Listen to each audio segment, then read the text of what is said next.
This episode is brought to you by Santos Threads. Make sure to visit Santos-Threads for the latest and greatest in men's and women's Latino urban-inspired streetwear.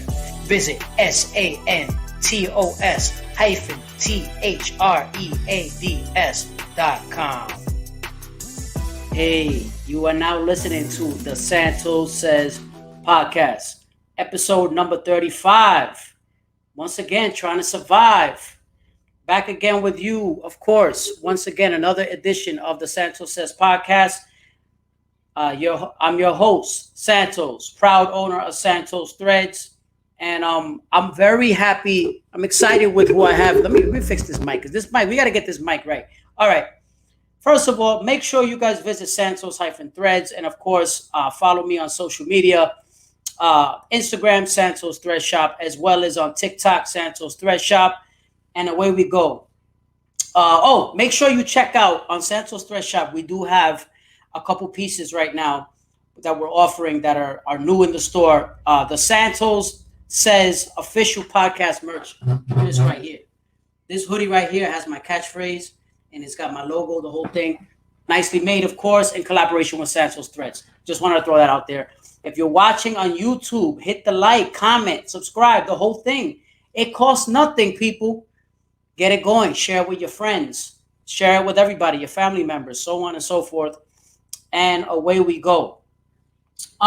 Joining me on this episode, I'm very happy with, I'm very excited for my guest on this show, because on this will be a long time coming. This particular individual is someone who I have a great deal of respect for. This person is multifaceted. This person is a hip hop. He is someone who is in hip hop in its purest form. And what I mean by that is, you see, when we think of hip hop, sometimes we lose sight of the other elements that exist in hip hop, whether it is the b-boy, dancing, whether it is graffiti, street art. Those are some of the other things that we lose sight of, or even DJing, the element of DJing, right? DJing with records, turntables, the whole thing. Well, this next person, this guest I have on here, is someone who is adept at a couple of the very key elements of hip hop. One of them being the use the word art, the art of doing street art. This person goes by the name of Andaluz the Artist. This person is a Latino who is, quite frankly, I'm very happy to have him on here, because I'm a big fan of his work, and I'm looking forward to talking to him. And of course, he's right here. He's going to be joining me in a couple seconds. Andaluz the Artist. He is a street artist, and he's also is an MC, not just any MC. He is an MC of, and we'll talk about his content and what he does, but he is an MC with a positive message, backed by his faith. Is an artist who has a lot of faith and backed by his religious beliefs, but it's not in a preachy way. His music is he's a very good MC as well. So we'll talk to him about that, as well as what he does on the street art / I don't like to call it graffiti, because to me it's beyond that. It's not graffiti, it's art, what he does. And so without further delay, let's get the man, the myth, the legend in here. Without further ado, welcome to the show, Andaluz the Artist. Hey, what's going on, brother? How you doing? What's going on, man? Listen, long time coming. Okay, I want to say I appreciate you for taking the time we were able to finally, hook this up, and thank you for coming on. Yeah, no problem.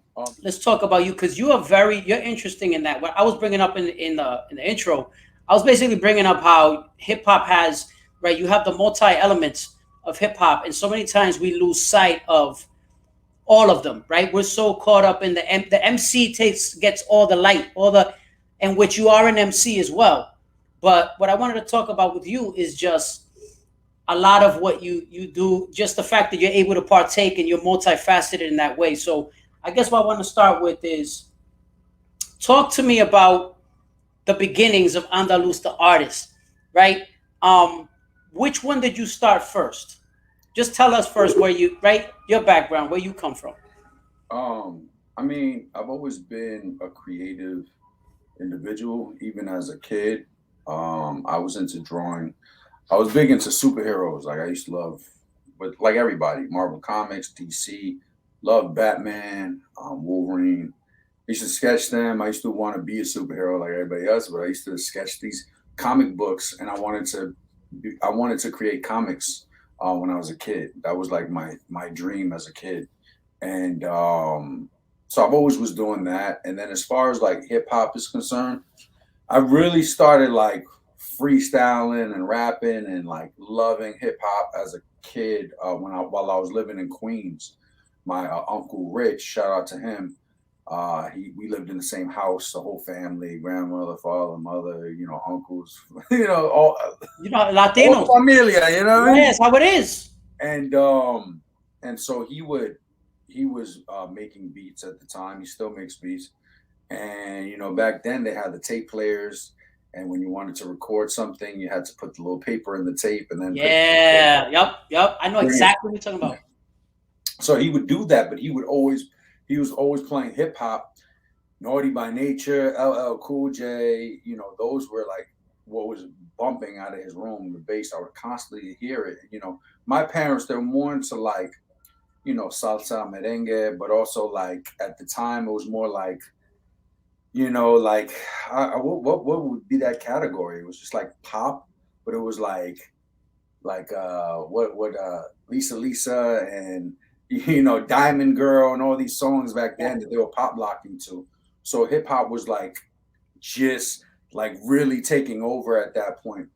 And I was listening to it so much, and I'd hear my uncle have his friends rapping on it, that at a young age I would just hear a beat and I would try to write music.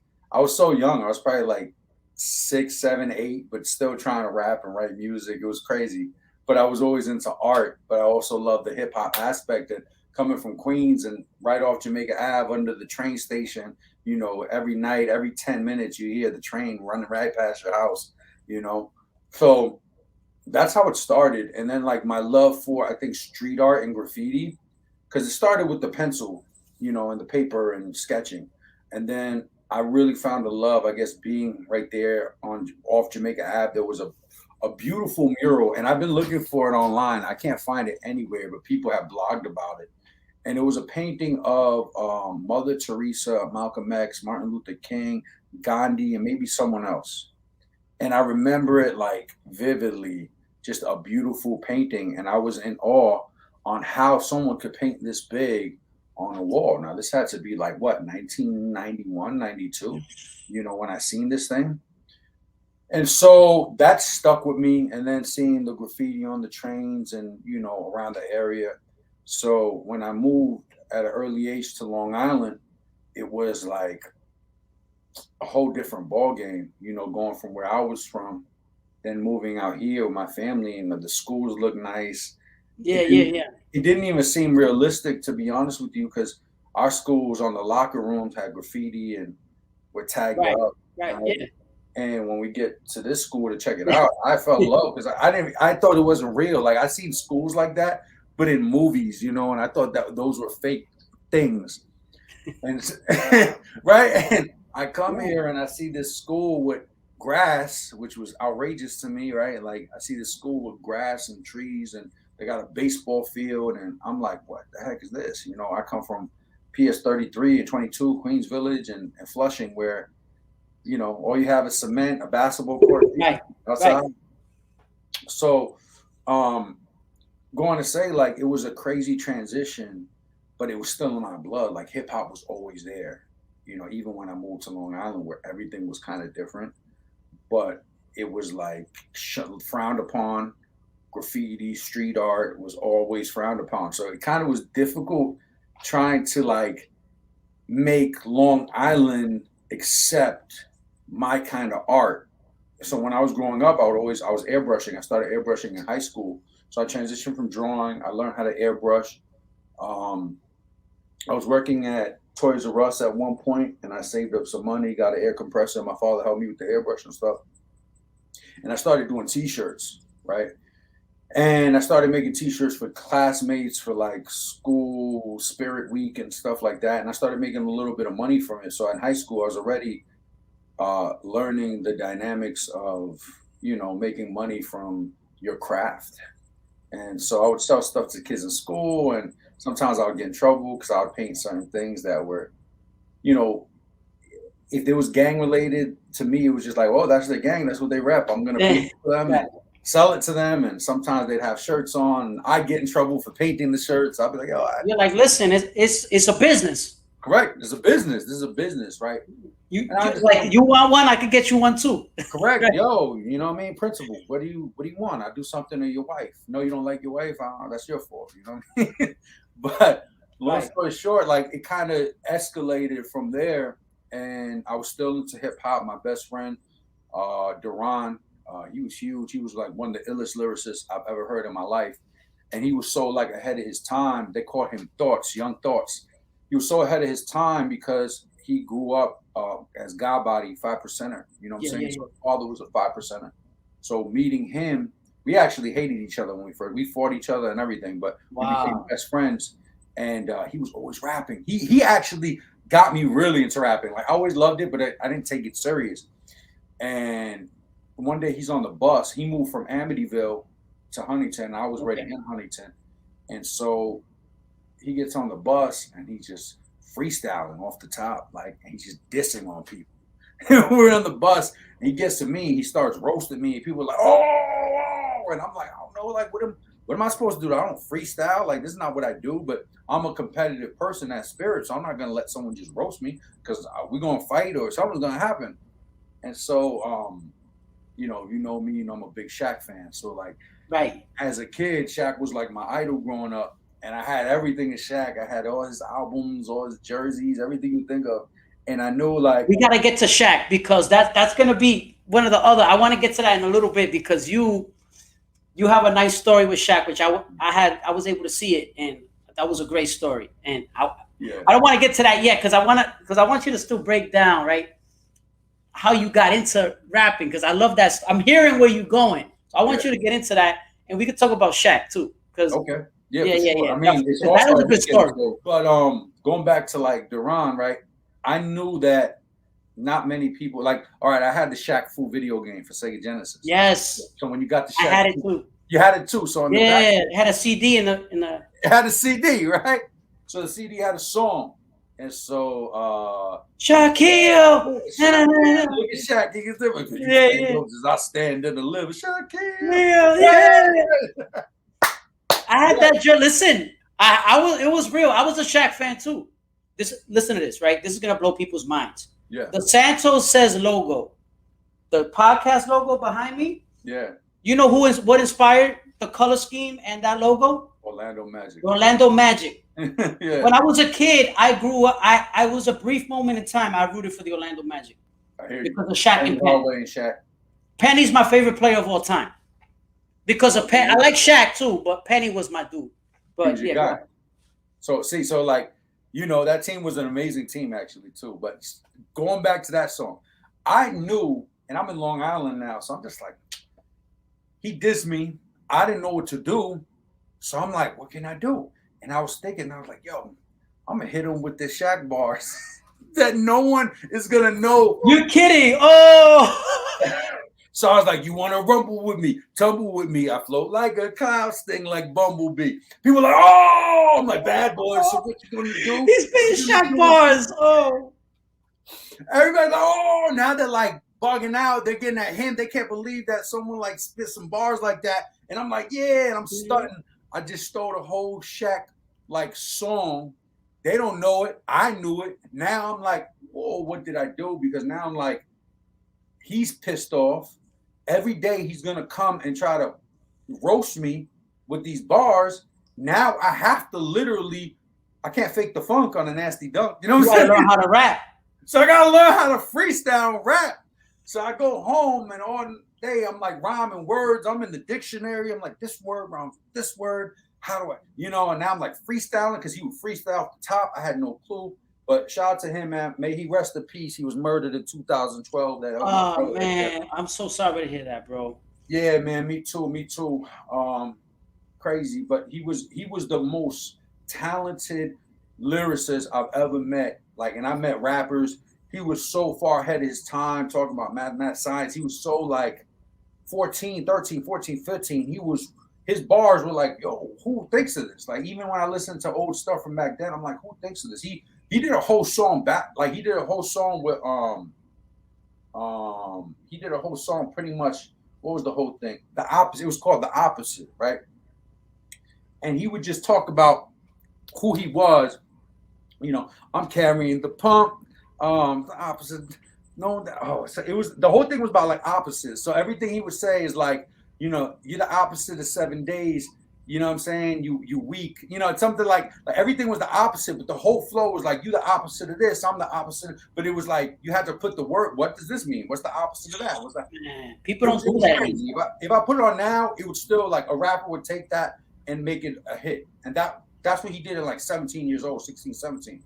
So anyways, that he inspired me. Him and my uncle were like my main inspirations to hip hop and doing music. And then, as you're a teenager, I played basketball. I played a lot of basketball. I was on the team in high school. Played a little baseball too at my school where I went and in high school.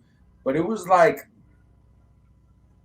total change going from Queens to Long Island to Huntington. Even though Huntington is more of a diverse community, right? Still mainly, at that point, it was mainly white.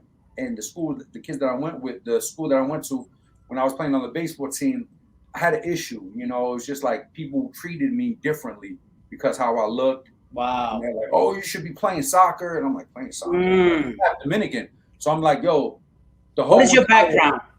Go ahead. I'm half Ecuadorian, half Dominican, but I was born here, right? So like my father's Ecuadorian, my mother's Dominican, and I'm looking at them like the whole Major League Baseball is Dominican. Like, what are you talking about? Right. So I left the team because I just didn't like. I'm the type of person, if I get mad, I'm punching you in your face. Like back in the day, not now.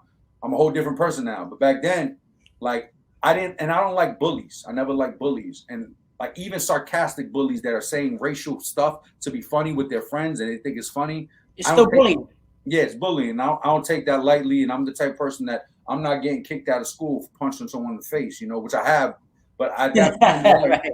I wasn't trying to. I already got enough trouble in 10th and 11th grade that I tried to.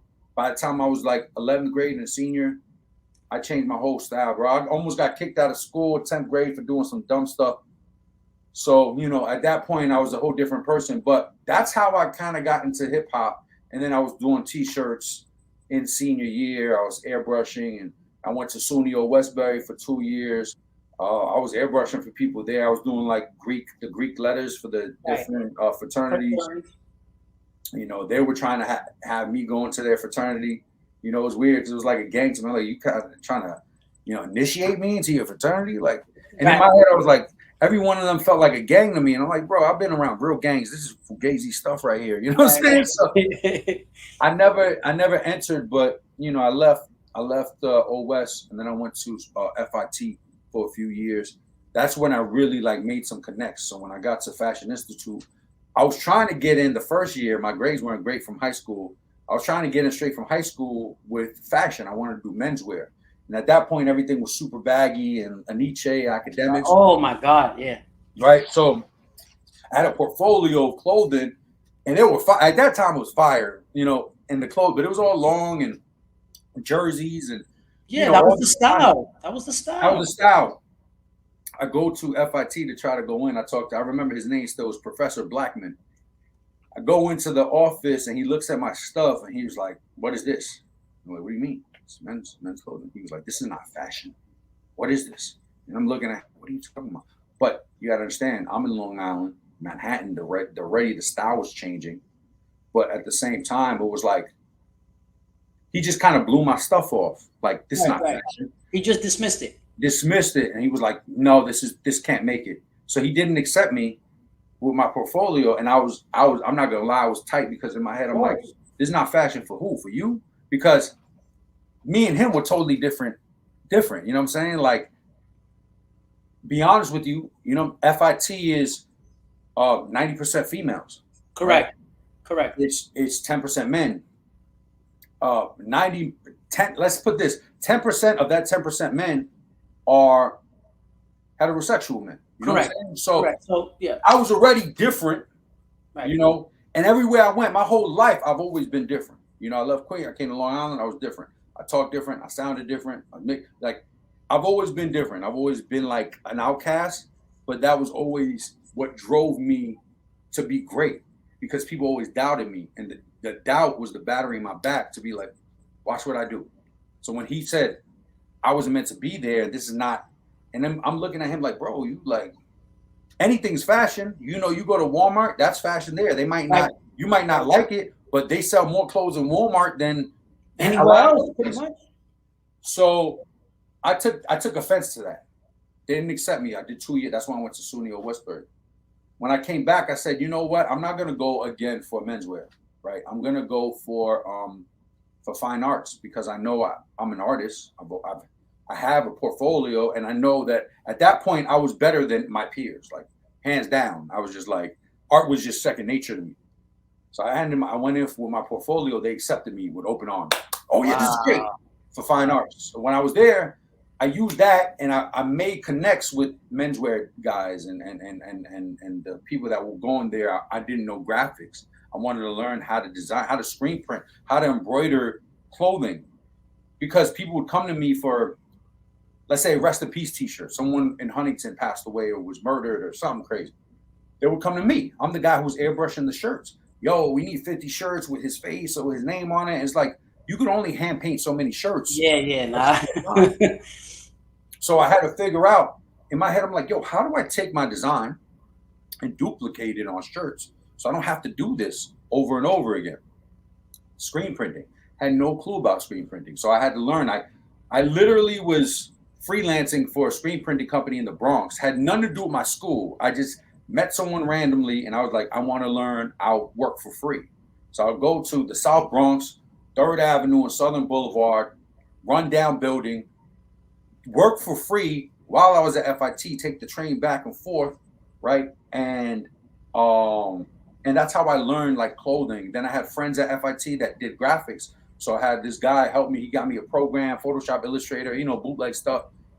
I didn't know how to use it. He taught me the primary basics, and then I just went from there, and I just learned and learned and learned. I was cramming. I was designing logos, and that's when I met 50 Cent and G-Unit. I designed when 50 was going against Kanye, that Curtis versus the Graduation album. I'm Queens, G-Unit. G-Unit was my thing. 50 was my favorite rapper at the time. So I started designing stuff, and I knew Bobby Joe was a homegirl of mine who was doing music. She was a video girl at the time. She was doing videos with G-Unit. She was in the I Get Money video, a lot of other videos. And so she connected me to their space, which was a few blocks from where I was at in FIT. So at that point, I went and dropped off some shirts that I designed. They loved it. The next day, they called me up. No, actually, that night I dropped it off, 50 called me personally on my cell phone because I left my cards. He's like, yo, can I speak? At that point, they were calling me Big E. Yo, can I speak to Big E? I'm like, who's this? And I seen a 212 number, so I knew it was from the city. I'm like, who's this? He's like, it's 50.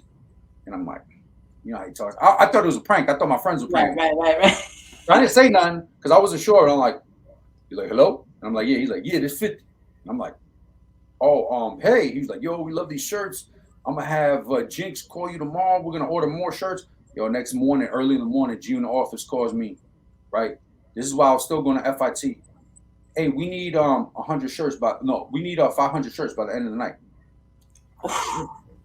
I didn't even know. Like, I knew the screen printer. I was working with him, so I called him, and I'm like, yo, G-Unit needs 500 shirts. This is how grateful I am. This is how God blesses me because I help other people. He helps me. The guy, Dex, that I was working with, that I was helping out, and I was doing some graphics for him at the time, freelancing, just doing free stuff. He purchased the shirts for me, didn't charge them. He got them from like the African dudes right there on the Fashion Avenue.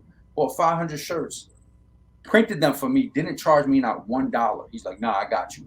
Take care of it. I drop it off at G in the office. They gave me a check of $5,000. I was like 21 years old. And I was like, what? Right. I'm in there with, that day I met 50 Cent. No, Lloyd Banks comes in and Tony Yayo, they're grabbing shirts, all the G-Unit got packed. And I'm in there with I customized 2 shirts specifically for that day. And one said Southside Queens, right? And the other one was my face. It was glow in the dark. It was crazy. And they were looking at my shirt like, yo. So I started giving out cards, doing my business, like, yo, I go help. And that 50 pops a bulletproof vest. I couldn't believe it. Was like mind blowing, but I'm still young, but I'm doing business, so I had to remain cool. So I'm just like not saying nothing. He looks at me because 50's always wary, like when people are around that he don't know. Right, right. And then he just sits down at the table. I'm in a room, just me and him by myself. And I'm like, yo, this is crazy. How they got me in a room with 50? Like he had so much beef at the time. I'm like, they don't know me from a hole in the wall. They just got me in this room with him by himself. Right, right, right. You know what I mean? Yeah, And, of course, you don't know. he's arguing with who is that? He was on the phone with somebody. I don't even want to get into what he was talking about. But he looks at me. I'm like, yo, I got another shirt for you because I customized a 50 shirt with his name on it. It was glittered out. It was crazy. He looked at it. He was like, yo, that's hot. He took off the shirt that he had on. He put on the shirt that I customized. He performed in it that night. And that was like how I had to connect with Tony Yayo, G-Unit. G-Unit was the first like rap team that I was really rolling heavy with. I was always at the G-Unit offices. You know, when they had events and they had music videos, I would pop up. And, you know, that's how I kind of, and what I was doing was, at that time, I just wanted to be a rapper. Like, I knew I was an artist, but, you know, everybody was always be like, there's no money in art.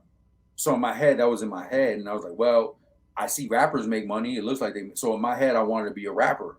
And Right. so the way to be a rapper is to, in my head at least, it was like everybody was giving them mixtapes. People come in like, here's a mixtape, here's a mixtape, here's a mixtape, here's a mixtape. And it was just like, it gets redundant. They don't want to listen to your mixtape. They throw it out, they smoke on it, like all types of stuff.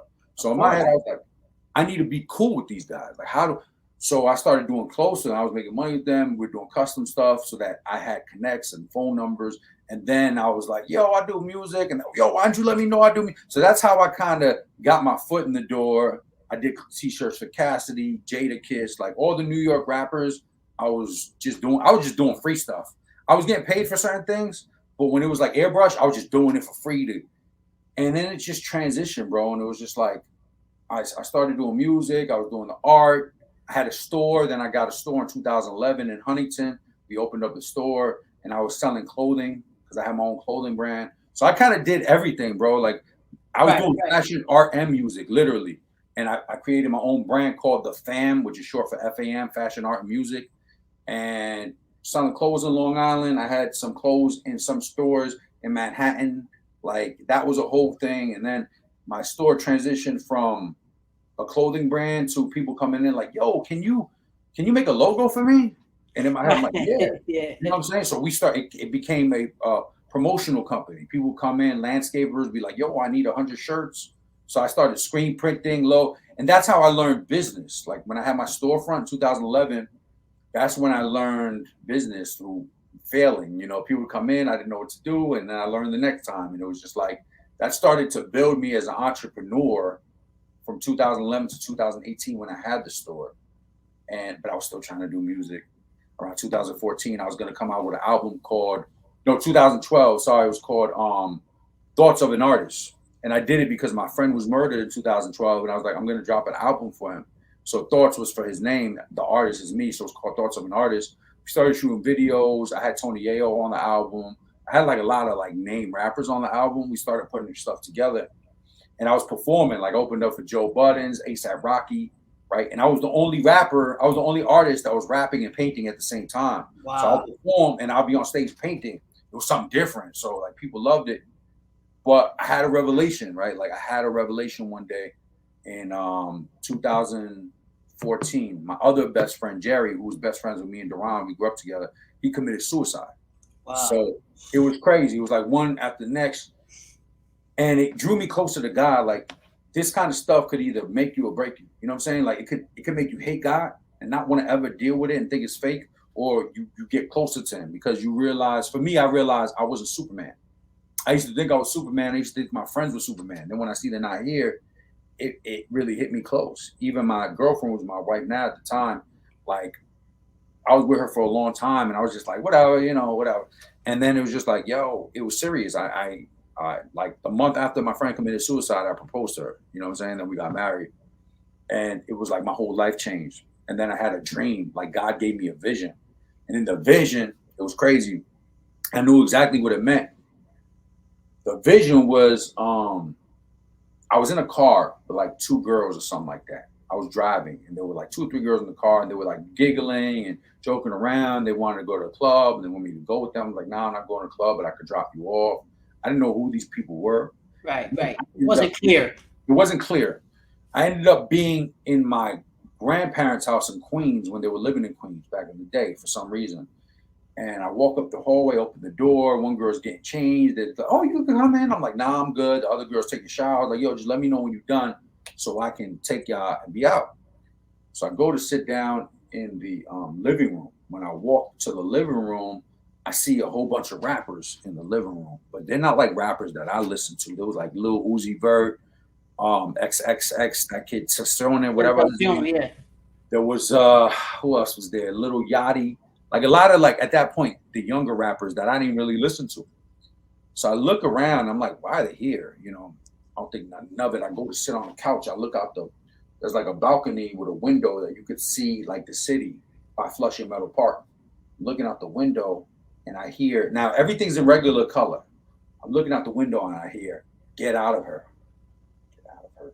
What are you talking about? I'm like, well, I'm not in no girl right now. Like, what are you talking about? But I knew what it was, and I heard it again louder. "Get out of her." And I'm like, and then I got my hair stood up. Right. What is going on? I knew I had to leave. I knew something wasn't right. I turned around. I looked back in the living room. Everything that was regular in color, the walls, everything started turning red. Oh, wow. The whole room was red. And all the rappers, they all had on red suits. Like red suits. And Lil Yachty was on the floor kicking his legs in the air, cracking up. His like dreads, his braids turned red. Like they were red. Everything was red. And I was like, then I heard it again, like a loud screaming, "Get out of her." So I ran out of there because I knew I had to get out quickly. I ran out of there, then I woke up. And I woke up and my hairs were still standing up. And I was like, what the hell is that? I was like, what is that about? But I knew what it was about. It was about the music industry. Her was the industry. Get out of here. Telling you not to get, that was a sign. You knew that you weren't going to, right? That was not going to be for you. Correct. That industry. Correct. That's exactly what it was. And the crazy thing is, I was this close. I was going to drop the album. It was almost done. Wow. Like my engineer, God rest his soul, he passed away last month. My engineer and good friend. Sorry to hear that. Yeah, he's man, it's just crazy. It's been crazy these last couple of years. But long story short, he was the one working on my album, and he was like my engineer and my manager. And I didn't know how I was going to tell him this because I knew, like, this is directly from God. I knew that. And I knew I had to change my life, and I was already changed. At that point, I was already changing my lifestyle. So it was like, you have to get out of this industry because this is gonna, this is not what you're destined for. So I told my boy Will, I'm like, "Yo, Will, you're not gonna believe this. It's gonna sound crazy." And in my head, I'm like, he's gonna be pissed off. We put in so much work. We recorded like 20 songs. Right. I'm like, I can't go through with this album. Like, he's like, "What do you mean?" And I'm like, I told him the story, and it was crazy. He was like, "I hear you." Like, he just totally understood it. Which to me, I thought he was gonna like be mad, but Will never got mad. I've never really seen him mad. And so I was like, yeah, I just want to pause on things because I really don't know what to do right now. I was gonna drop an album and I had all these plans. And that's the thing, is like, you think you got plans, and so God was like, nah, those aren't your plans. You know what I'm saying? So I stopped listening to rap in general. Like, I just stopped listening to rap, which was hard. It was super difficult because it's like a drug for me. I grew up on it. Like, that's in my blood. So I stopped. I didn't know what to listen to. I was listening to other stuff. I was listening to country music, just things I would normally listen to. But I was appreciating the genres of music that I would never listen to, right? I listened to more, and I was like, all right. And then every now and then I put it on to get my little dose and feel better. Then one day, this was probably like 2018, like 3-4 years later it took. I'm at a new spot. I wasn't at my other store no more. I was at a new spot, and I'm sitting down on the computer, and a song comes on. And it was a song, and it was like, it sounded hard as heck, but it was Christian hip hop. And I was like, what is this? And the guy's name, his name is Sevin, right? Sevin. He signed over to God Over Money. And he's a West Coast rapper. He sounds straight West Coast. Like, he's from the West Coast. Right, of course. Yeah. You look at the video, and he looks straight out. Like, he got tattoos, chain. I'm like, what the hell is going on right now? He's talking about gangs. I listened to one song, I'm like, that song's crazy, but it was hard. It was hard. It wasn't like soft, but he was being real. He was talking about God. Next song pops up from him. Same thing. Who is this guy? I look into him like who to see who he is, because I wasn't even listening to Christian rap, because to me Christian hip hop was corny. Oh, this is corny. I listen to this Right, stuff. right. Of course, yeah, of course. I was like, what a waste of time. Like, right. And then I looked into him, and he used to be a blood. He was like a serious blood, and he let God change his life, and now he deals with street, like he's in the street, like literally in the street. He deals with gang members and drug dealers. Like he deals with all these people, and he helps change their life. And in my head, I'm like, wow, this is some serious ministry, because most people wouldn't even want to be around this. Like they'll be like, nah, I'm good. But when I think about Jesus Christ, I'm like, Jesus was literally in the streets. When he was here, he was dealing with all types of people people were like, you shouldn't deal with them. No biases. He was in the trenches. He was in the trenches with everyone. The stories tell you he was with everyone. Bro, if he was here right now, he'd be in the hood, and people would be like, nah, right. Jesus. They'll treat him the same way, because he was in the hood back then. He was in the trenches dealing with prostitutes and tax collectors and people that were shiesty. Murderers. Why? Because he said the sick need healing. So he was here to heal. So what is our goal? So when I seen that, I was like super inspired. Then I started searching some other rappers. And then I was like, these guys were so gifted lyrically. And I was like, well, it makes sense, because these guys are reading the Bible. They're reading, these guys are some geniuses, and they're guided by Holy Spirit. So why wouldn't they be this ill? But they still sounded, some of them sounded street, some of them sounded pop. Like there was all types of genres of Christian hip hop, the same way there's all types of genres of hip hop. Right. And then finally I prayed about it, and I got like an okay, like, yeah, I can do this as long as I'm proclaiming God and I'm doing what's right, you know? And so that's when I got right back into like, you know what, I'm going to try this route and see what happens. And it's amazing, because the whole time I was trying to do regular rap and hip hop stuff, I had these connects, and I never made it to the radio. Everybody wanted $1 million to get here and there. And you had so many connects. I was gonna ask you that too, because you had you talked about the G Unit Connect. You worked with Cassidy. You worked with and countless others that I already could put two and two together, right? Just based on the names you mentioned, right? Yeah. You developed these connections. So I guess like what I want to know from you, right, is just that being the case. It's like it just wasn't meant to be. It wasn't meant to be that way. And it's like all of a sudden you discover this genre of hip hop, right? Christian, that caught you. It kind of, you got bit by the bug in a different way. Yeah. So how did that must have blew your mind. Yo, it was crazy, but it was also like a lyrical exercise, right? Because like you got to make music, but you gotta still be you. You gotta still talk to people that look and sound like you and that come from the street. You gotta relate to them, right? How do you minister to people? It's like, I was telling my friend, it's like, yo, you see a dude on the block, right? You see a dude that looks gangster, whatever, on the corner doing whatever he's doing, and a guy comes up in a nice car. Let's just say it's a country guy, a white country man, looks like a hillbilly or something. He could have a great heart. You know what I'm saying? He could be a Christian trying to help people. He comes out the car. He approaches him. Hey, I'd like to teach you about Christ, our Lord and Savior, right? Now, the dude's going to be like, yo, who the F are you, dog? They're going to resonate. Yo, get away from me, right? Because there's someone for everybody. Right. There's a ministry for different people. Once God changes your heart, then you understand this guy's my brother, no matter what he looks like, what he sounds like. He's my brother. We're related in the blood of Christ. But before that, when you think in the flesh, you're like, yo, fam, right. I'll clap you if you don't get on my feet. Get out of here. Right? But you got a dude that looks like you, that sounds like you, that resonates with you. You sit and chop it up with him because you have a connection. Right. And it's not because, it's not because you're trying to be an a-hole. It's reality. You can connect with certain people that you might relate to.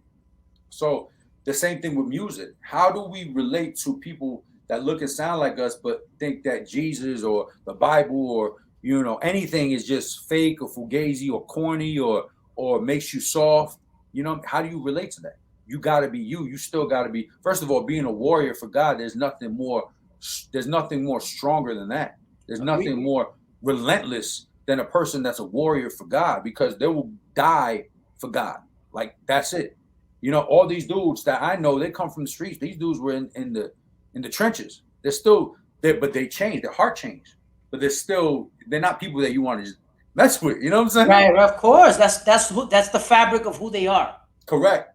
So with that being said, it was a lyrical exercise to say, I had to now still be me, but take away fleshly addiction, add in spirit, no cursing, right? I used to throw the N-bomb around. We from New York, N-bomb here and there. Like, that's just, even now to this day, I'm talking to my friends. That's how I talk. That's how it was. That's just how it always was. Yeah. That's how I am. You know what I mean? But when I'm around, you got to figure out, at the end of the day, I don't want to be fake, but at the same time, I'm still me. And there's still things I got to work on. I'm not perfect. But you got to rap with no cursing, right? You got to still teach and reach the people and still sound good. So it's a whole exercise that you have to, you know what I mean, do before you create a song. So when I did finally start doing this, Hot 97 throws me on the radio, right? Like, in the morning, Hot 97. And that was my first, like, real Christian song that I shot a music video for, was the Soul Long Island. It was Soul Brooklyn remix. I did Soul Long Island. And it made it to the radio. And then my boy Scram Jones, who's my partner now with the art class stuff, he's on Shade 45. He throws on, it sounds super hard, a song with me, William Cada, and Say La the Corner, two other, like, street Christian hip-hop artists. And they played and they loved it on Shade 45. He played it a few times. So it's like, I was doing this, I was trying to do this, and nothing was working. Once I started saying, God, you're first, whatever you need me to do, I'm on the radio, like, opened up the doors. On Hot 97? Like, are you serious? Yeah. I'm an artist. You were with G-Unit and you couldn't get on Hot 97. Exactly. I'm a full-time painter. Like, I'm a painter, and I'm on Hot 97. So that just goes to show you, like, when you rely on God, everything falls into place. But really, my thing is, I'm an artist. I'm a street artist. I'm a painter. I'm a creative.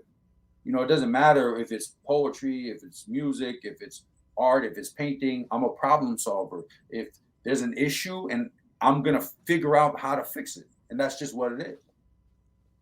You know what's funny? Yeah, and look, your story is so interesting to me, because I'm glad that you know, no pun intended, but you painted the picture very nicely, right? Yes. And I'm aware of your murals. Definitely, I know you have. You mentioned Long Island. I know you got murals on Long Island for sure. I was told from someone very close, that you have one by a pizzeria out there. Forget what part of Long Island, but East Meadow. Yeah, in East Meadow, you got one. That one, very nice. The Rocky mural. Yeah, the Rocky mural. Yes, the Rocky mural. Yeah. I just finished that a few months ago. Yeah, no, definitely respect. Among many others, right? So yeah. I'm gonna ask you, because I know we talked about Shaq and your love for the Lakers. We'll talk about that too, right? Yeah. But before that, just to wrap up about your album or about your Christian rap career, talk to me about the quarantine. Welcome to the quarantine, right? I do my homework, okay? I went and I listened to it. I listened to the entire album. I saw the music video. Let me tell you something. And I don't sugarcoat anything. Yeah. I'm very spiritual. I'm not super religious, but I'm spiritual. I have a relationship with God. I pray. So, all right, it's important. I'm not religious neither. I wouldn't be here if it weren't for him, right? So, amen. But this album, when I tell you, is Christian. You wouldn't even think it's a Christian rap album. This album is tremendous. What was your inspiration for this album? And talk to me about just your overall thoughts about it, because it was very well done. Man, so really what it was, and I feel like I don't want it to go on deaf ears, like you said. Like, I need to shoot more visuals for it, because I think it deserves it. Not because it's just me, but because I know the kind of effort I put into it. And when I do something, it's not like I don't do nothing half-assed, pardon the curse. Hey, no, listen. Hey, that's a donkey. Yeah, that's a donkey. Exactly. So I don't do anything half donkey, Jared. Right. So what happened was it was probably like, remember it was like when quarantine first started and they shut everything down, and it was like 2 weeks in. Like the first week, people were like, "All right, I spent time with my family. It's great." The second week is like there's dolphins in the waters. They've never been here. Like everything's clear, and everybody's like, "Yeah, we should do this more often, right?" And then the third week was like, boom. Yeah. It was people bad. Were losing it. People were committing suicide. It was horrible. Depression was really bad.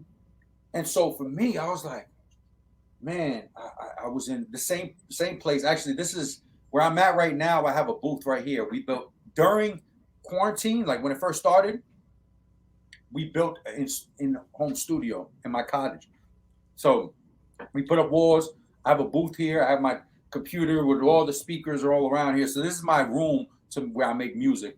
But I have another room over there where I create, and then another room that we made for where I do my art class lives, where I paint. So I said, I need to record. I said, when I do the best music is when I'm depressed the most, to be honest with you. Yeah. I don't make happy-go-lucky music as much as I would like to, because when I'm happy, I don't really feel like I got to talk about nothing. You know what I'm saying? Everything is just, for me, it's just like, oh, I'm good. You know what I'm saying? Like, let me paint something. Let me create. But when I'm not, and I feel a certain way, or if I see other people feeling a certain way, I feel like it's my obligation, because I understand certain people feel a way, but they don't know how to express themselves. So I feel like I'm better at expressing myself. So I'm like, well, maybe I could be a voice for someone that can't be that voice.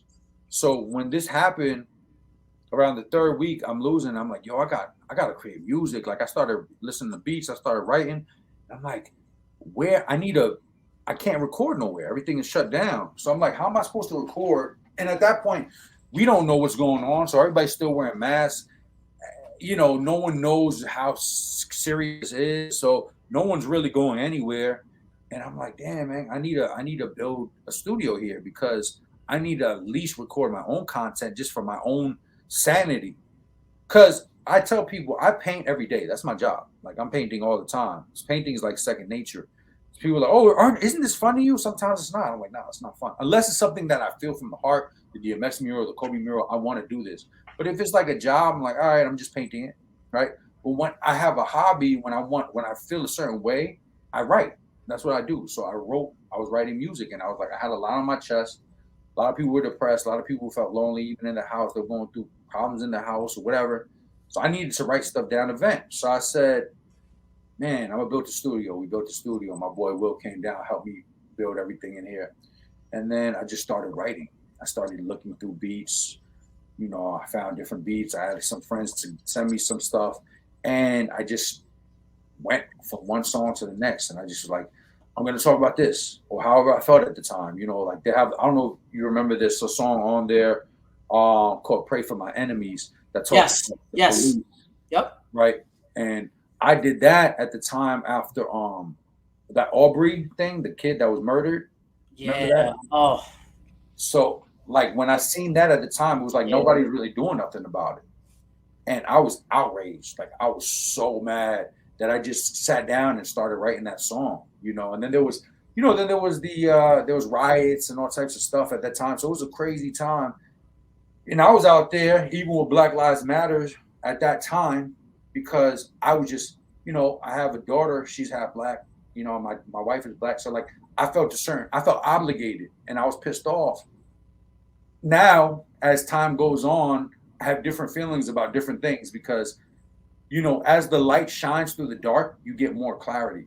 So I don't get involved in any of that stuff anymore, because at the end of the day, I'm supposed to be a Christian, and I'm not supposed to pick and choose left or right. I'm not a political person. I'm focused on the truth, which is Jesus and what's right and what's not right. So when that happened, I made that song. It wasn't to piss off cops. Oh, my parents are like, oh, you shouldn't put that out because cops. And I'm like, well, this is how I feel.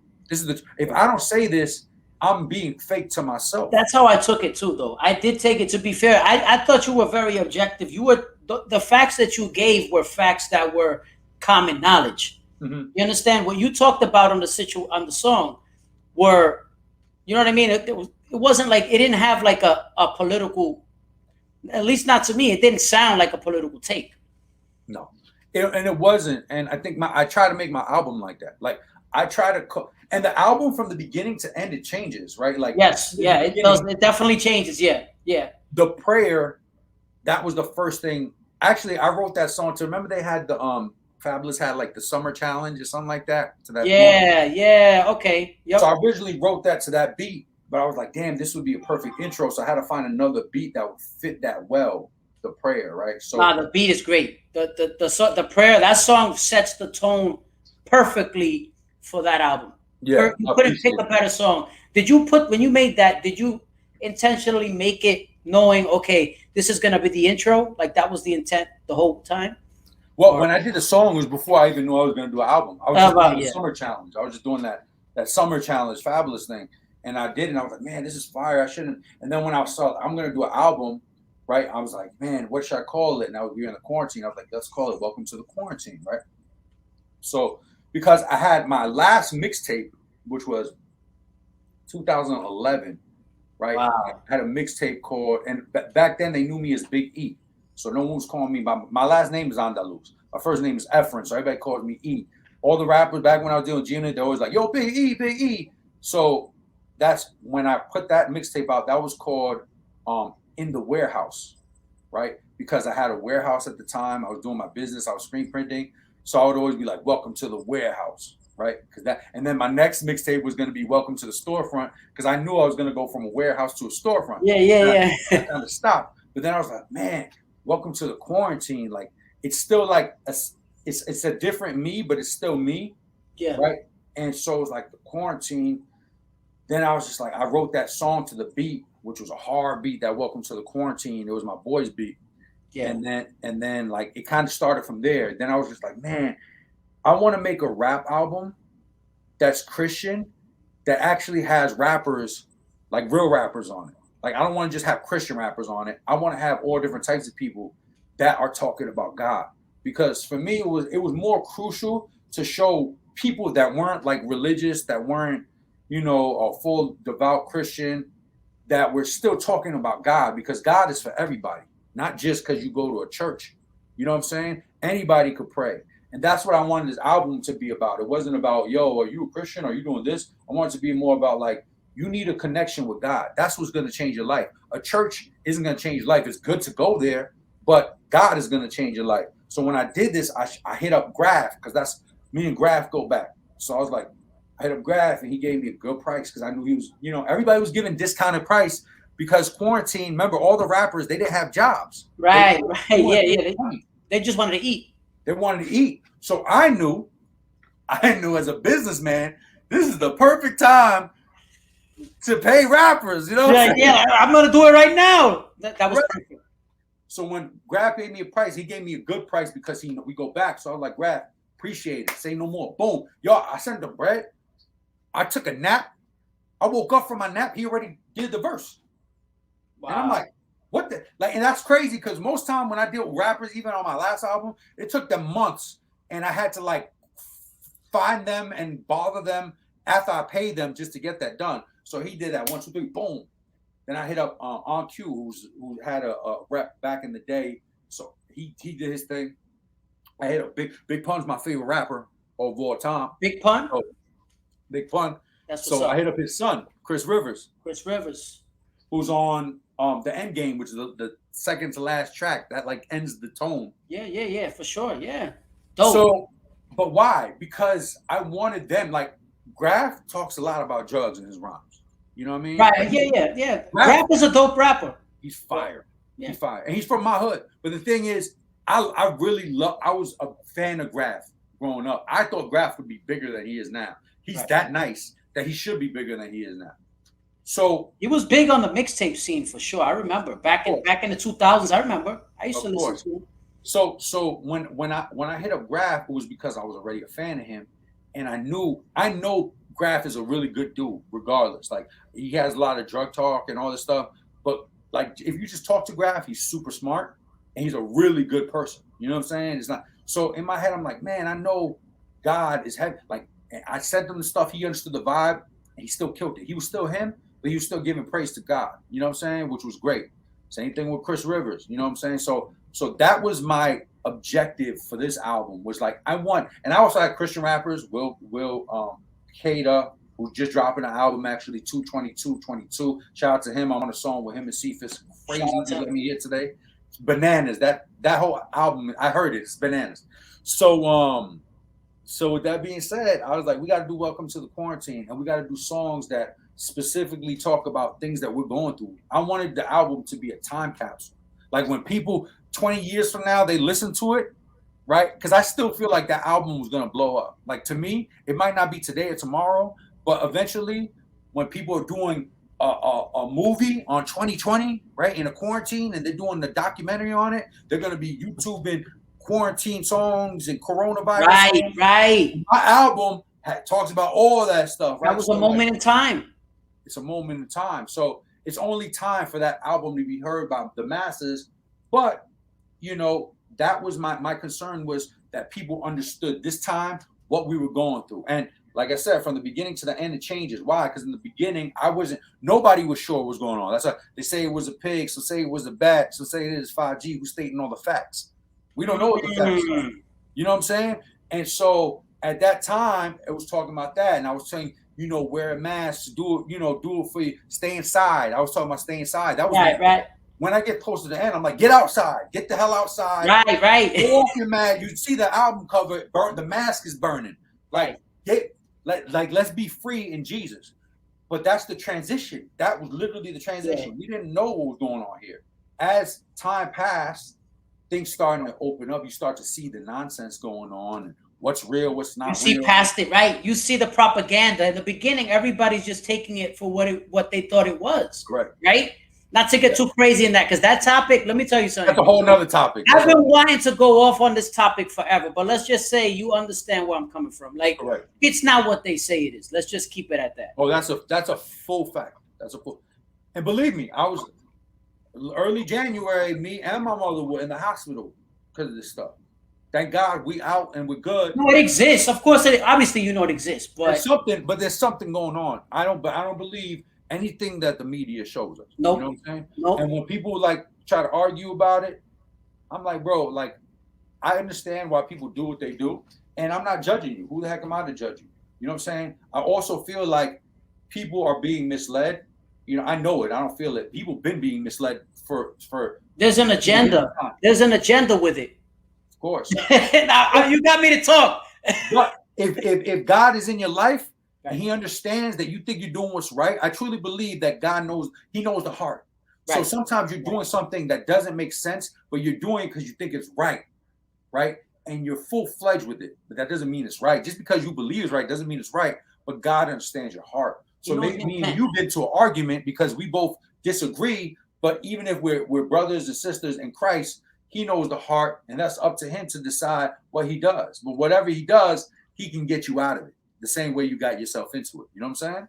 So, nah, man, that was I appreciate how you broke that down for sure, man. And so before I cannot let you go without talking real quick about the Lakers and the Shaq story.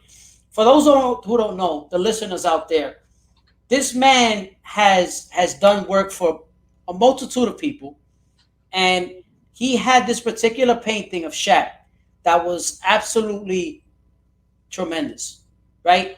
I saw this joint.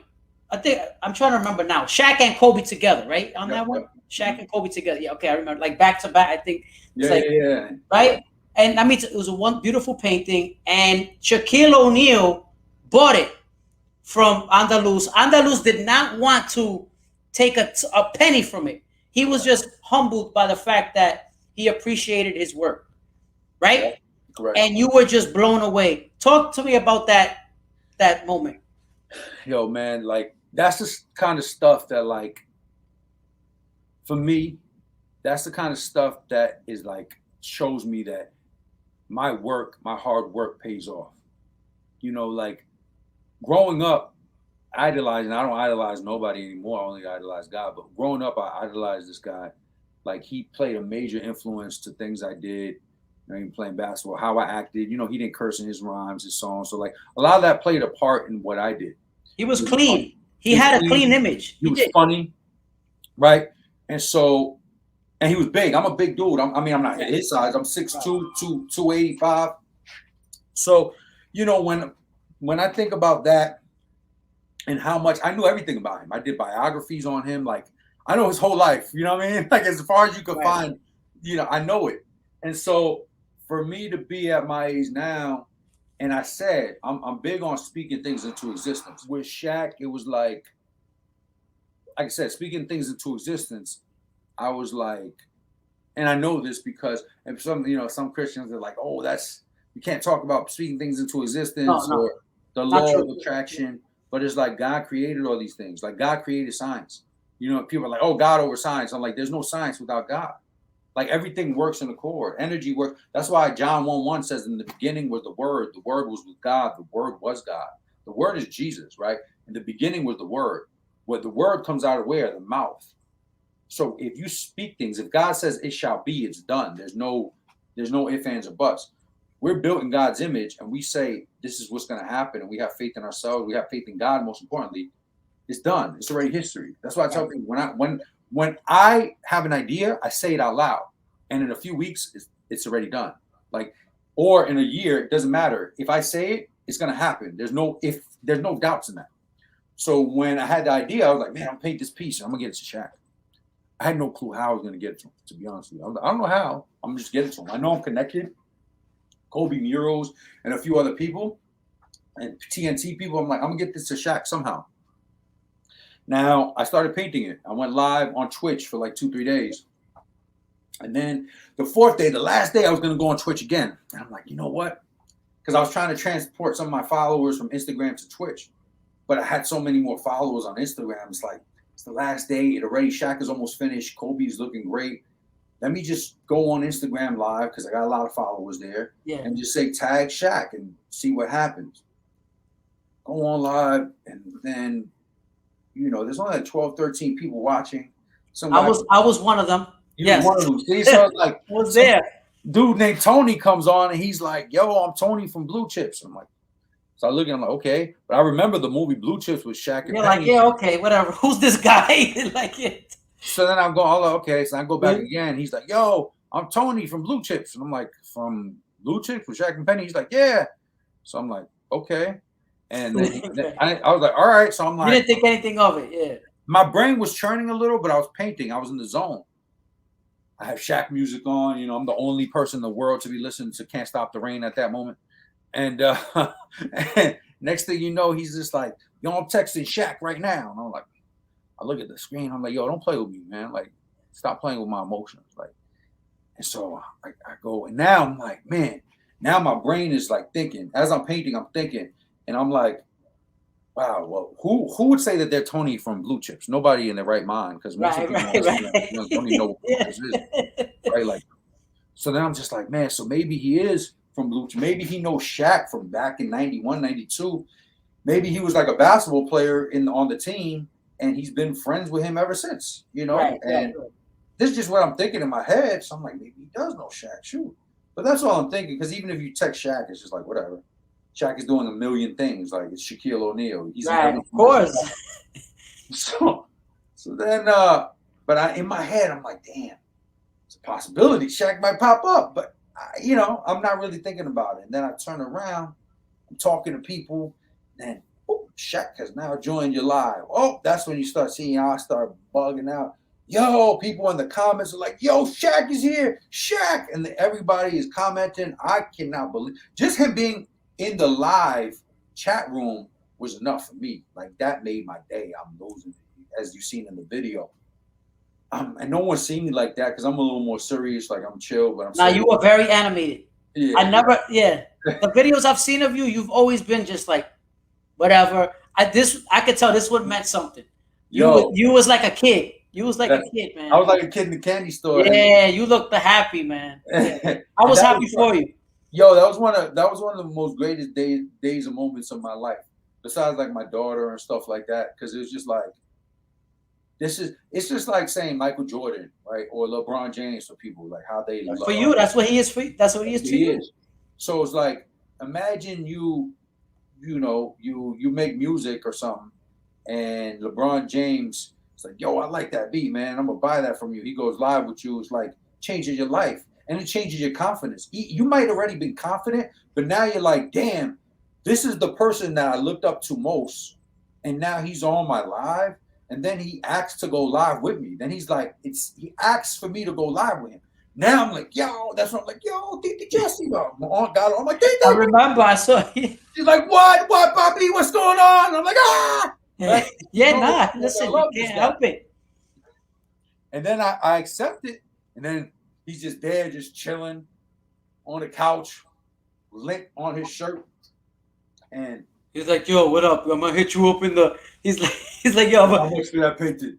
Yeah, how much for that painting? Yo, and I'm like, I'm not charging you. Are you crazy? Right. I remember. Yeah, you didn't want to charge him, and I know you meant that. And bro, but he just that's how amazing he is too, because he gives back so much. Like you see videos of him all the time, just nothing. He does it like nothing. Doesn't. But that's why I think God blessed him with abundance, right? Like he has so much abundance. He's so humble. For somebody I've seen is him, like you said, like literally I've seen him like in a mall. They show footage of him at a mall buying an engagement ring. You've seen that, right? Like who does that? Right? It's him. $10,000, no problem. Yeah, here you go. If I was the guy, I'd been like, you know what? I was looking at the $20,000 one actually, though, Shaq. You know he got it, but yeah, but that's the kind of person he is. So, when he said he was gonna pay, hit him in the DMs. I'm like, I hit him in DMs. Like, we don't even follow. Like, I follow you. You don't follow me. But then when I got it off, I see he followed me. You know what I'm saying? And it was crazy. It was 13. It went from 13 people to 13,000 people watching at one point. And now, like even when he leaves, I'm on for hours at a time, because that 13 went down to 12 slowly, 11, 10. But still, more people are popping up because people are just sharing it, even from the past. And now people are going on the lives. And it was nuts. I painted for a few hours there, and that changed my life. I talked to his partner, Tony. They paid me for it to ship it down there. And now Shaq, actually, I got to do a collection of like 5 paintings for Shaq right now. He hit me up. Wow.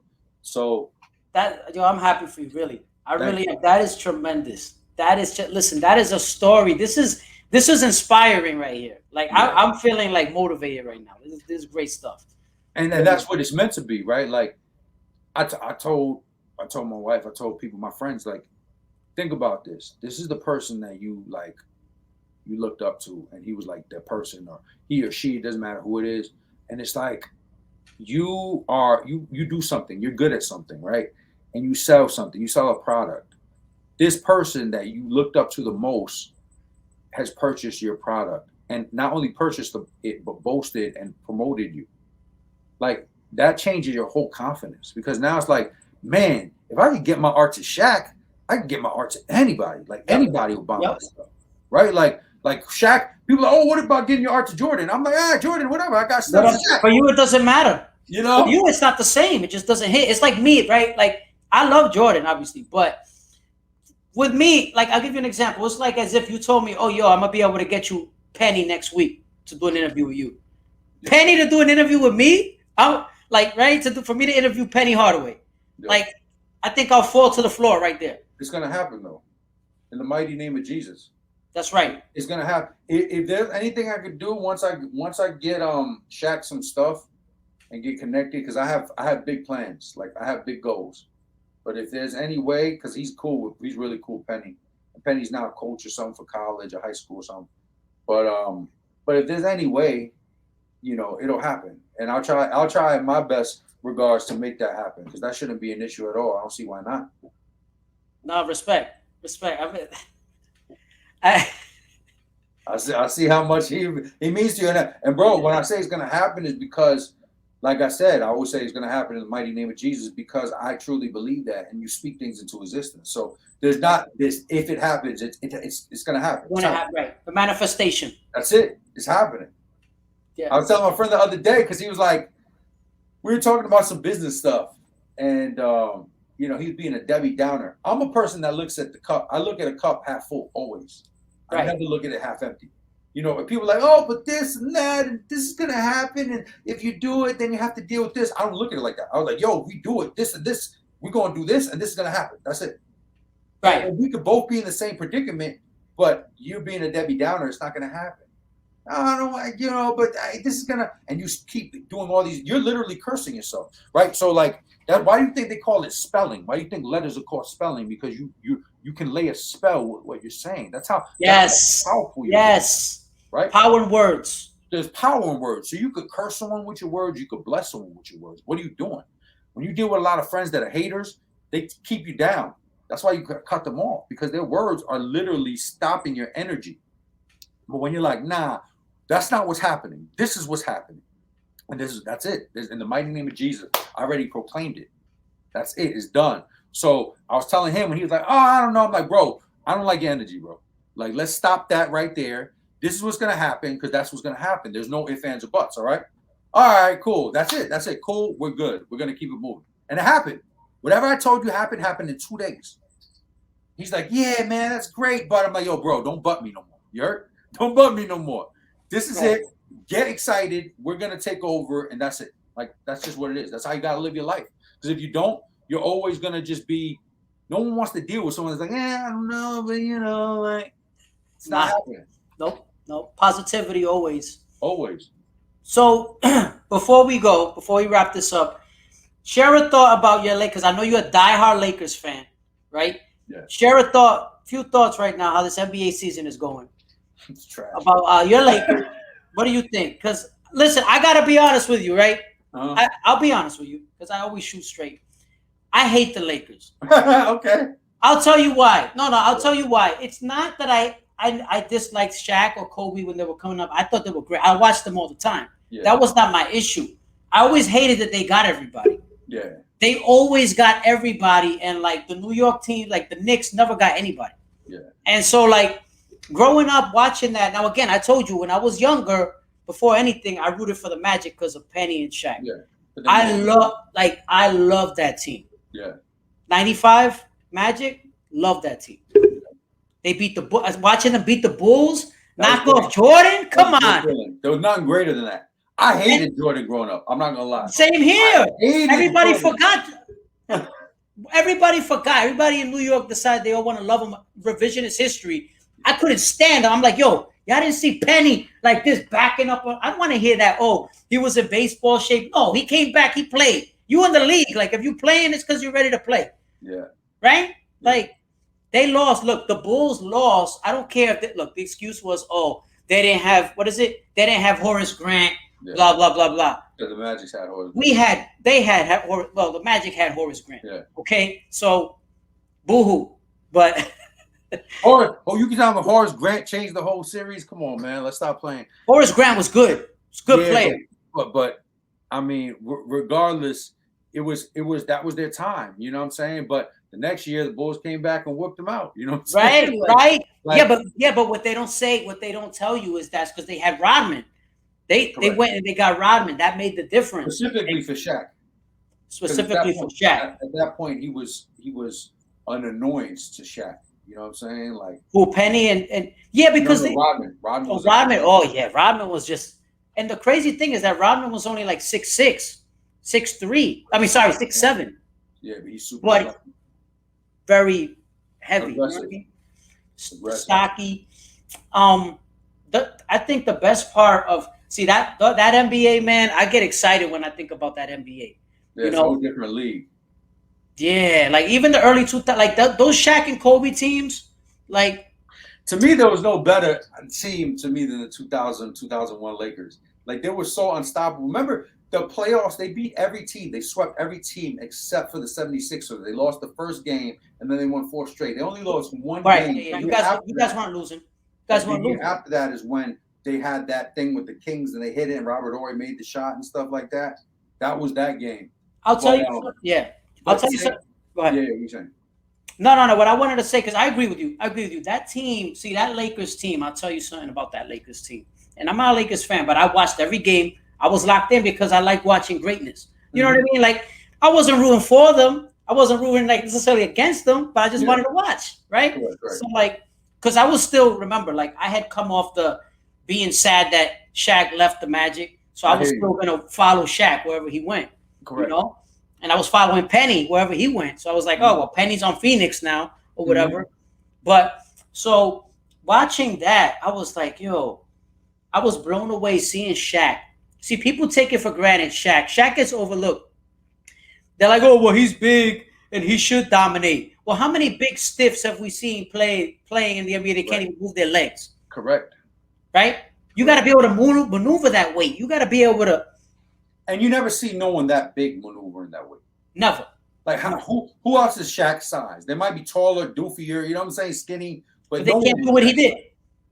No one was Shaq's size. Like literally, like nobody ever. Not even Wilt, because Wilt was like this. Wilt was skinny. Correct. And muscular and strong.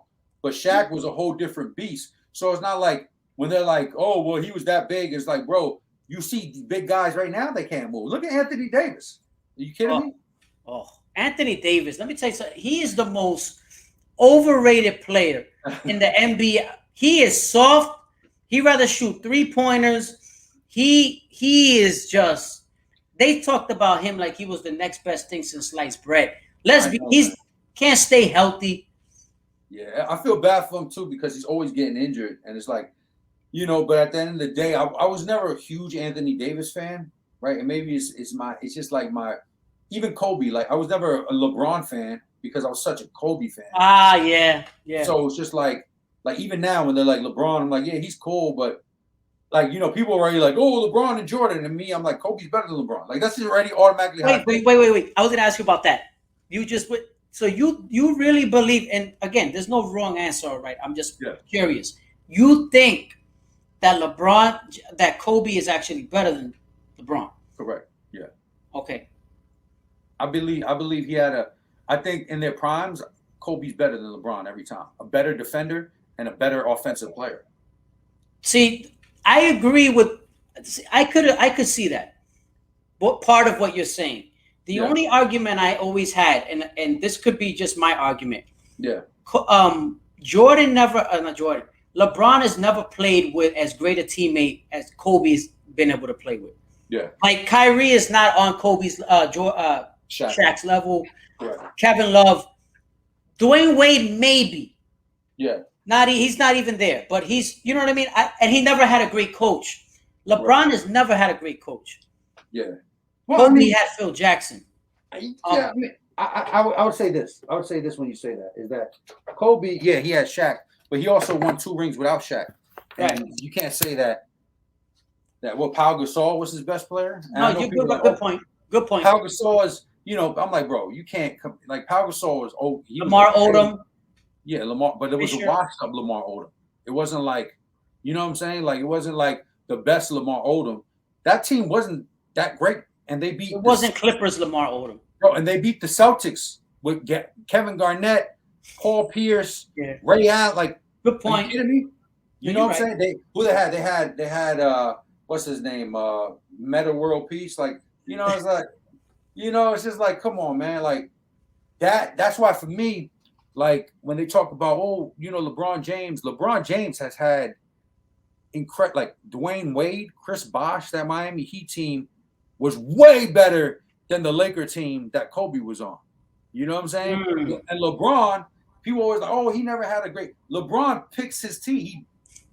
He literally has whoever he wants, and then he gets mad at them because, and it's just like that's the thing is like LeBron goes here, there. I'm on this team. I'm on that team. Kobe was a Laker forever. Jordan was a Bull forever. He did ask to get traded though. He did because let's be honest. And then they moved on it. They did well. That's when they pulled off like you said, that's when they pulled off the Gasol trade and they got no, but not only that, he did. The reason he didn't go is because they talked to Shaq because he said he was leaving. And they talked to Shaq and Shaq was like, you know what? I'm out. If you're gonna, because Shaq was like, if you're gonna talk to me about Kobe because he was younger, then I'm just gonna leave and make it easier for you. So that's why Kobe didn't leave, is because he was gonna leave if Shaq's still on the team because he wanted to show that he was good by himself. And he didn't want that as the ego. But I mean, let's be real here. Like that's why I appreciate Kobe and Jordan over LeBron is Good because point. like LeBron will be like, oh, yeah. Like LeBron doesn't have a killer instinct. Like he can, but you can't. Like for me at least, it's like Kobe was like, no, I got to be the greatest. LeBron claims that he gets this. He has the stats. He got himself in great shape. When you talk about the most durable player, I would say LeBron LeBron, hands yeah. down. But Like here's the there's no thing. one more durable. Here's Yeah, here's my argument for LeBron being better than Kobe, and I just hear me out. I'm not saying that I agree. I disagree with the. I don't agree with his shenanigans, moving from team to team, yeah, picking out his teammates, acting like the GM, coach, yeah, and team president. Right? All that stuff. I hate that he does that, yeah. and that he flops and he acts soft. I hate all that. Right? Let's get that out the way. The only argument that I always give for LeBron being better than Kobe, and it's only my opinion, it's Yeah, subjective, of course. is that LeBron doesn't have a blueprint. Kobe had took a blueprint and copied it to a T Mm-hmm. and succeeded in being just as good as Jordan. Jordan, So yeah, you like could say Jordan. there was almost another Jordan. You Mm-hmm. can't say there's another LeBron.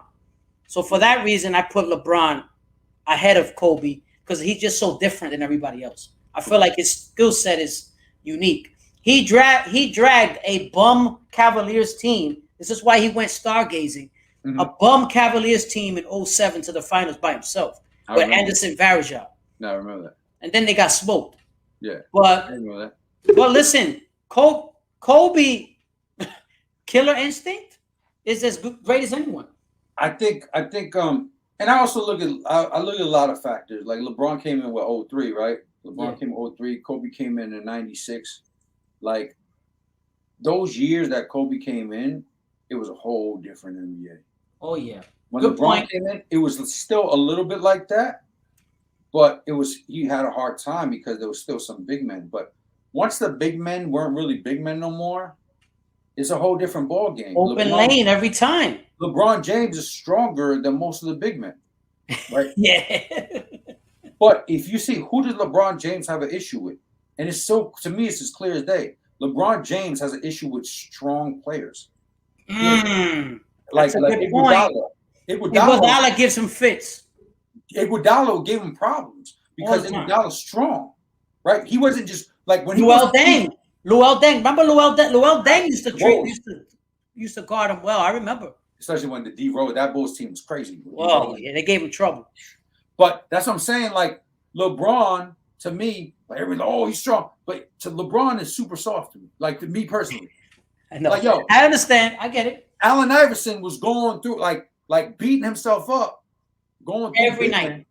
Every night. And LeBron comes in, and when he could bully people, he bullies.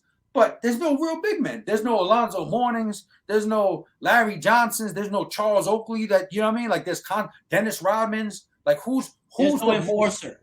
Yeah, who is that? Draymond Green. That's it. That's it. He's not. Come on, man. Like he's not stopping LeBron. Nope. So for me, it's like imagine if Patrick Ewing was down there. You're gonna have issues. But Michael Jordan. See, LeBron is strength, but when LeBron's strength is forced with strength, then he's. You know what I'm saying? He flops. He does flop. He flops. He don't mind dunking on people when he can, but it's open fast break. He'll dunk on you. Of course, but that's what I'm saying when I think of Jordan and Kobe. Yes, Kobe is like Jordan 2.0. That I know. But I still, just because he's Jordan 2.0. It's the toughness you like. You like the toughness. Yeah, but to me, it doesn't. Just because he's Jordan 2.0 doesn't mean that he's not better than LeBron. LeBron is different. Yeah. He's more similar to Magic Johnson, but he don't have he's LeBron. He's his own self. And to be honest, LeBron, he transformed. Like when he first came to the NBA, he was one way. And then with time, he got better shooter because he wasn't that great of a shooter. When he became a worse free throw shooter, I feel. Oh, yeah. Right?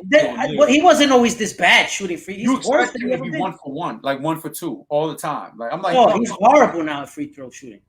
So that's but I have respect for LeBron. I think he's a great player. He's a Laker now. When he was on the Lakers, I was just like, I had mixed feelings about it. I know. You're like, I got to root for this guy now. Damn it, son. I'm just like, he was my arch nemesis. And now I'm over here. And then I'm also throwing it in my uncle's face who loved LeBron James, all the LeBron, the LeBron, what do they call him? LeBron. I'm not even gonna say it. Anyways, they're all LeBron fans, right? And I'm just like, I'm hitting them up like, yo, LeBron's on the Lakers, like, because I heard super early, like as a Laker guy that follows the Lakers, you got the news from the Laker outlets quickly. So they're like, what? So it was good to see the pain of everybody else that hated the Lakers, but it also sucked because I'm like, and in my head, it's like I want the Lakers to win, but at the same time, LeBron got 4, Shaq got 4, and in my head, I think Shaq is better than LeBron. So that's it. You're conflicted. You're conflicted. You know what though? I'll tell you something, okay? And I'm sure you can admit this too. When LeBron James retires, the NBA is going to suffer for a little while because LeBron James is going to leave a massive hole in the NBA. Because right now, I don't see who's the next guy that's going to be on that level. Not right now. Maybe Joel Embiid. See, you like the big guys. I see that. Or Giannis.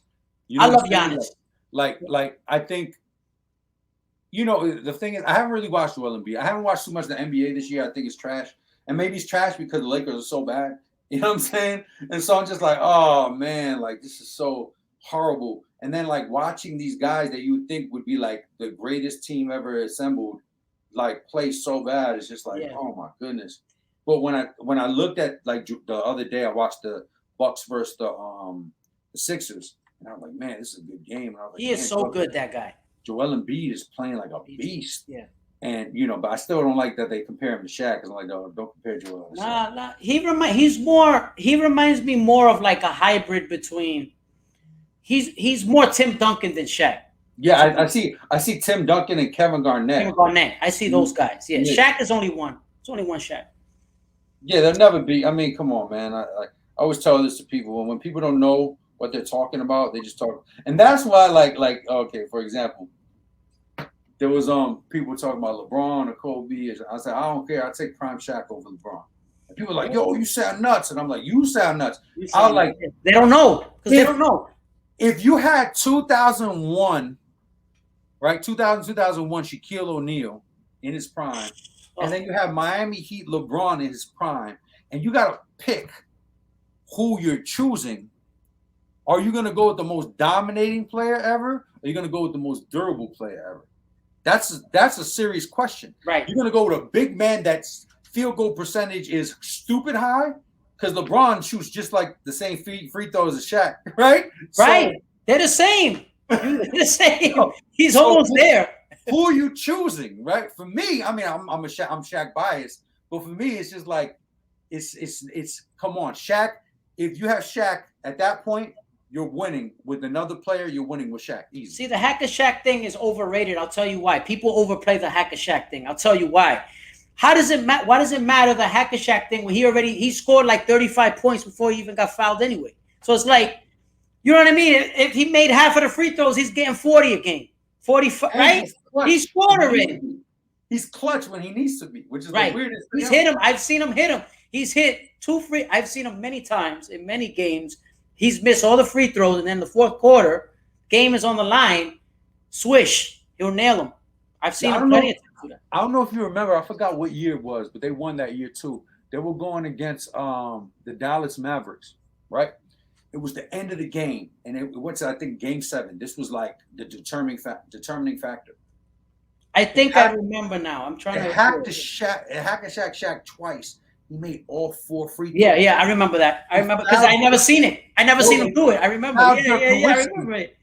And he missed to tie the game. Dirk Nowitzki missed the free throw, but Shaq. And he never missed free throws. He never missed free throws. I was like, yo, that blew my mind.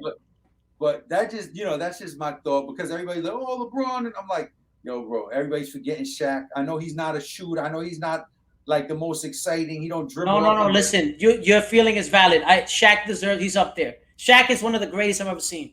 Honestly, Shaq is there. Screw that.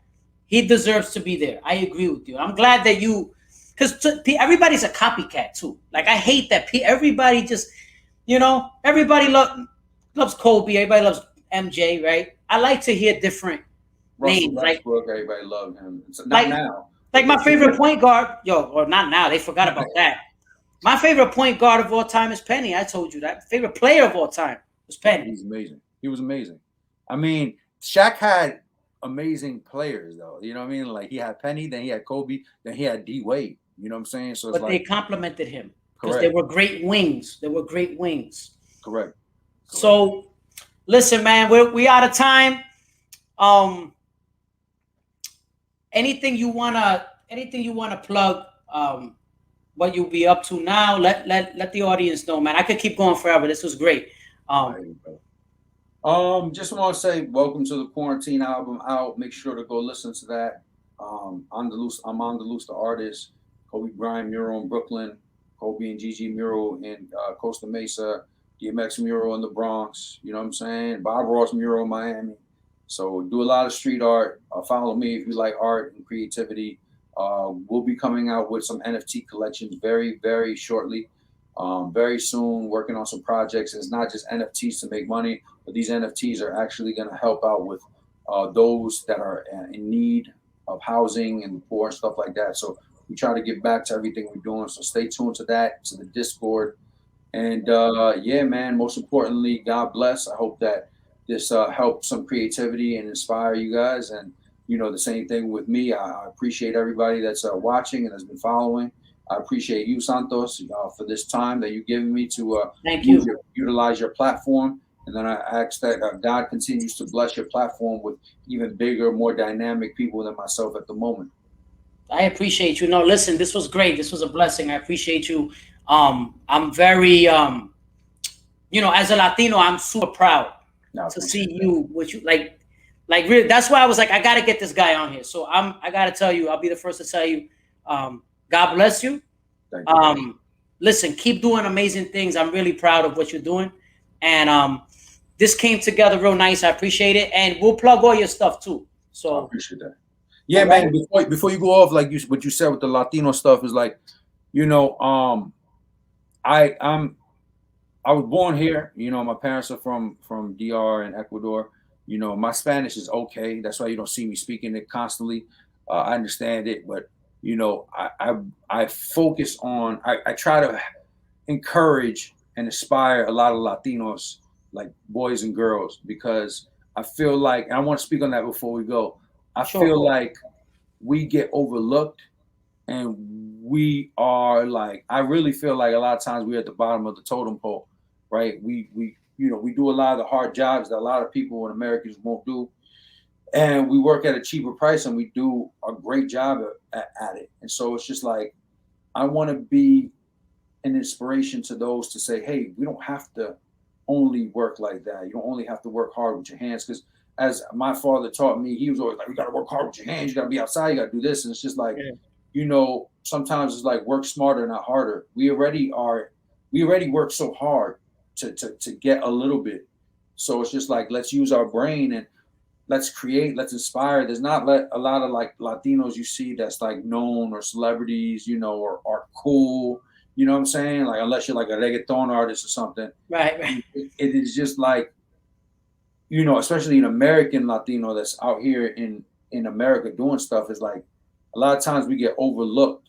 So that's why I went by my last name, not my first name, Efren or Big E. That I was like, no, I want to go by my last name, which is based from Andalusia in Spain.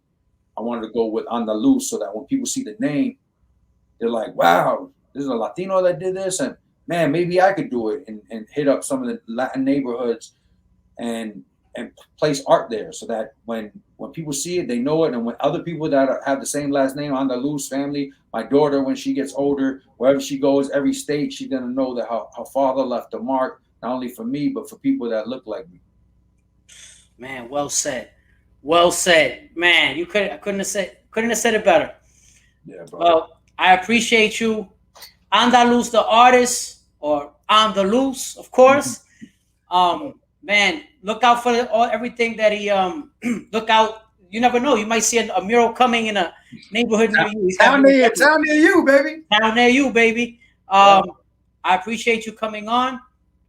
Thank you for coming on. We'll connect. We'll definitely connect again. And until we meet again, thank you. All right, Santos. Appreciate All right.